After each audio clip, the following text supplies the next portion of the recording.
Hello friends, welcome back to my channel. இன்றைக்கி நம்ம வீடியோவில் முலாம்பழ ஜூஸ் எப்படி போடுறதுன்னு பார்க்க போகிறோம். சம்மர் ஸ்டார்ட் ஆயிடுச்சு. ஸோ கண்டிப்பாக இந்த ஜூஸ் எல்லாருமே ட்ரை பண்ணி பாருங்கள். இந்த முலாம்பழ ஜூஸ் போடுறதுக்கு இன்றைக்கி நான் ஒரு முலாம்பழம் எடுத்துருக்கிறேன். இதை ரெண்டாக கட் பண்ணிக்கலாம். பாருங்கள், நல்லா பழுத்த முலாம்பழமாக பார்த்து எடுத்துருக்கோங்க. இப்போ இது நடுவில் உள்ள விதைப்பகுதி நமக்கு ஜூஸுக்கு தேவைப்படாது. அதனால இந்த விதையெல்லாம் தனியாக நீக்கிக்கலாம். ஒரு ஸ்பூன் எடுத்து இந்த மாதிரி உள்ள விதைகளை மட்டும் தனியாக எடுத்துக்கலாம். ரொம்ப டேஸ்டியாக இருக்கும் இந்த முலாம்பழ ஜூஸு. இதே மாதிரி இன்னொரு பழத்தில் உள்ள விதைகளையும் நான் தனியாக எடுத்துக்கிட்டேன்.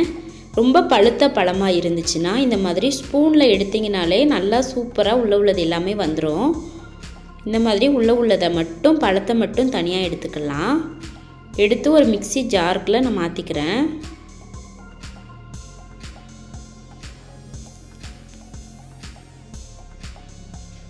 முலாம்பழத்தில் வாட்டர் கண்டென்ட் ரொம்ப ஜாஸ்தியாக இருக்குது. ஸோ குழந்தைகளுக்கெலாம் ரொம்ப ஹெல்த்தியான ஜூஸும் கூட. கண்டிப்பாக இதை ட்ரை பண்ணி பாருங்கள்.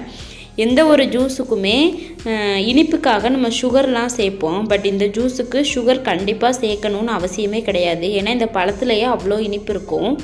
இப்போ இதை நம்ம மிக்ஸி ஜாரில் அரைக்க போகிறோம். அதுக்கு முன்னால் நான் கொஞ்சமாக சர்க்கரை சேர்த்துக்கிறேன். பட் இது ரொம்ப முற்றிலும் ஆப்ஷனல் மட்டும்தான். தேவையில்லைன்னா நீங்கள் சர்க்கரையை அவாய்ட் பண்ணிடுங்க. ஒரு கப் பால் சேர்த்துக்கிறேன். பால் சேர்த்து இந்த முலாம்பழ ஜூஸ் போட்டு பாருங்கள், அவ்வளோ டேஸ்டியாக இருக்கும்.